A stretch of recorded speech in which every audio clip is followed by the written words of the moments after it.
हे एभ्रिवान, कुनै पनि ड्रइङको सुरुवात चाहिँ कसरी हुन्छ त? त्यसलाई बनाएर नो त्यसलाई हेरेर है। अब ड्रइङमा ओभरअल 90% काम चाहिँ गेम भनौँ न, 90% गेम चाहिँ हेर्नुकै हुन्छ क्या, हामीले कसरी हेरिन्छ भन्ने कुरा हो। अब हेर्नुको इन द सेन्स कि हामीले अब डिटेल हेर्ने होइन, सानो सानो डिटेल हाइलाइटलाई हेर्ने भन्ने कुरा गरिरहेको छुइनँ है मैले होइन। एउटा टेक्निक हुन्छ होइन, कुनै पनि सब्जेक्टलाई सिम्प्लिफाई गर्ने, इजी बनाउने एउटा तरिका हुन्छ। अनि त्यही कुरा चाहिँ म तपाईँलाई यहाँ एज अ डेमो पनि देखाइदिन्छु है। यो थोरै लामो भिडियो हुनसक्छ, तर मैले सिकेको जे होस् सबै कुराहरू म यहाँ सेयर गरिदिन्छु है।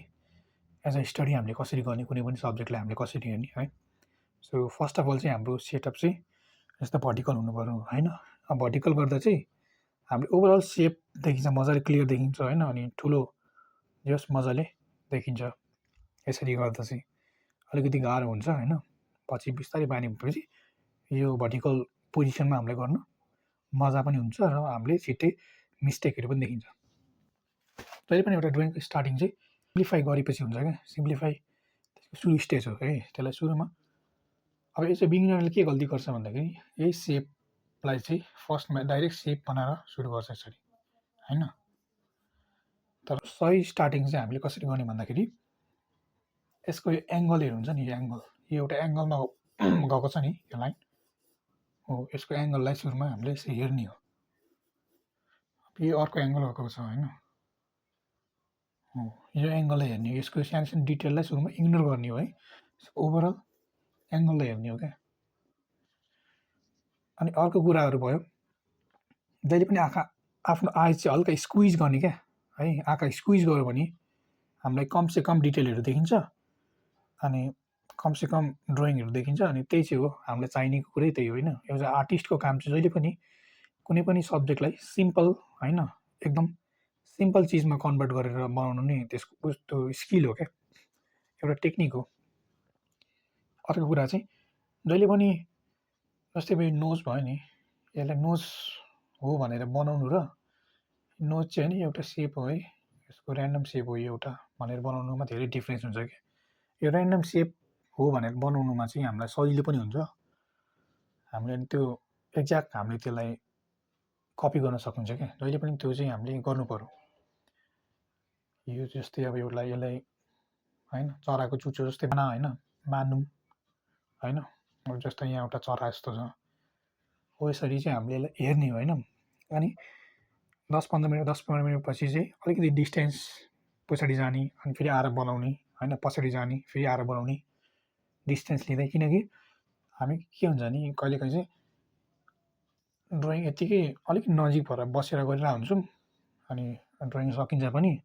अनि अलिकति एकछिनबाट आउँदा अलिकति परबाट हेर्दा चाहिँ कुनै आँखा तल, कुनै नोज माङ्गो होइन, लिप्स यता हुनु पनि यता भएछ, त्यस्तो हुन्छ। त्यही भएर 10-15 मिनट पछि चाहिँ ब्याक गर्दै चेक गर्ने है। त्यो अर्को कुरा भयो। जहिले पनि ड्रइङ चाहिँ लाइट गर्ने है। यो चाहिँ मैले अलिकति देखिन सजिलो होस् किनकि हामीले यसलाई रेक्टिफाई गरिराख्नुपर्छ नि त, त्यो एउटा लाइट गर्ने। अनि अर्को टिप्स चाहिँ नेगेटिभ सेप हेर्ने क्या होइन। हरेक चिजमा नेगेटिभ सेप हुन्छ नि त। जस्तै नेगेटिभ सेप भनेको चाहिँ यो वाइटको पार्ट यसरी हेर्दाखेरि एउटा सेप बनेको छ नि यो होइन। यो वाइटपट्टिबाट हेर्दाखेरि, यो वाइटपट्टिबाट हेर्दाखेरि एउटा नोज जस्तो बनाएको छ नि यो होइन हो। यसलाई चाहिँ नेगेटिभ सेप, यसलाई हामीले क्रस चेक कसरी गर्न सकिन्छ है। अनि यो चिजहरू चाहिँ जति सुन्दा सजिलो लाग्छ नि, यो इम्प्लिमेन्ट गर्न त्यति नै गाह्रो हुन्छ होइन। यसले एउटा सर्टेन टाइम खोज्छ होइन, प्र्याक्टिस खोज्छ। एउटा अलिकति टाइमपछि मात्रै हामीलाई यो सजिलो लाग्छ है। सुरुमा बिगिनिङमा एकैचोटिमा बन्दैन, यस्तो टाइम लाग्छ है। कम्तीमा नि 5-6वटा 10वटा 20वटा हामीले यसरी स्टडी गरेपछि मात्रै यो स्किल हामीलाई डेभलप हुन्छ है। जहिले पनि फर्स्टमा म के रिकमेन्ड गर्छु भन्दाखेरि प्रिन्टआउटबाट चाहिँ हामीले स्टडी गर्ने है, मोबाइलबाट भन्दा नि। मोबाइलमा चाहिँ सानो सेप हुन्छ अनि त हामीले आधी मात्रै देखिन्छ। प्रिन्टआउट भनेर चाहिँ हामी ओभरअल हामीले सब्जेक्टलाई नै हामीले देखिन्छ क्या। अनि यो ओके। लास्ट कुरा चाहिँ जहिले पनि गेस एन्ड चेक है। गेस एन्ड चेक भनेको चाहिँ के हो भन्दाखेरि सुरुमा गेस गर्ने अब यसको र यसको डिस्टेन्स कति छ होइन, टक्क गेस गरेर बनायो होइन, चेक गर्ने फेरि ठिक छ कि छैन, ओके फाइन ठिक छ। यसले के हुन्छ भन्दाखेरि हाम्रो गेसिङ पावर बढाउँछ होइन, अब्जर्भेसनलाई चाहिँ छिटो इन्क्रिज गर्छ कि, किनकि हामीले यहाँ प्र्याक्टिस गर्न पायौँ नि त होइन, यो डिस्टेन्स ठिक छ कि छैन भनेर सुरुमा हामीले आफ्नो ब्रेनलाई चाहिँ फोर्स गऱ्यौँ नि त होइन, चेक गर्नलाई। ठिक छ, ब्रेनले अब ठिक छ भन्यो भने हामीले बनाउने हो, त्यसपछि ओके अब चेक गर्ने हो एकजना टिचरको जस्तो काम गर्छ क्या हो। जहिले पनि ड्रइङ गर्दा चाहिँ जहिले फर्स्टमा गेस गर्ने अनि मात्रै चेक गर्ने, गेस गर्ने चेक गर्ने। हाम्रो दिमागलाई नै हामीले प्रेसर दिने हो कि के बिग्रेको छ होइन, एभ्री टाइम त्यसै सोच्ने हो, दिमागलाई एकदम एक्टिभ गर्नुपर्छ यस्तो चिजहरू गर्दाखेरि।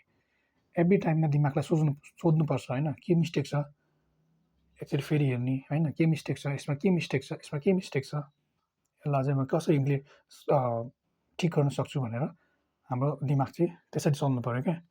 त्यही भएर 99% हाम्रो आजको दिमागको खेल हो क्या सबै। ह्यान्ड चाहिँ एज एन टुल मात्रै काम गर्ने हो होइन, सबै दिमाग र आँखाले मात्रै हामीले काम गर्ने हो। सो अलिकति भिडियो लामो भयो, I hope you like it, thank you.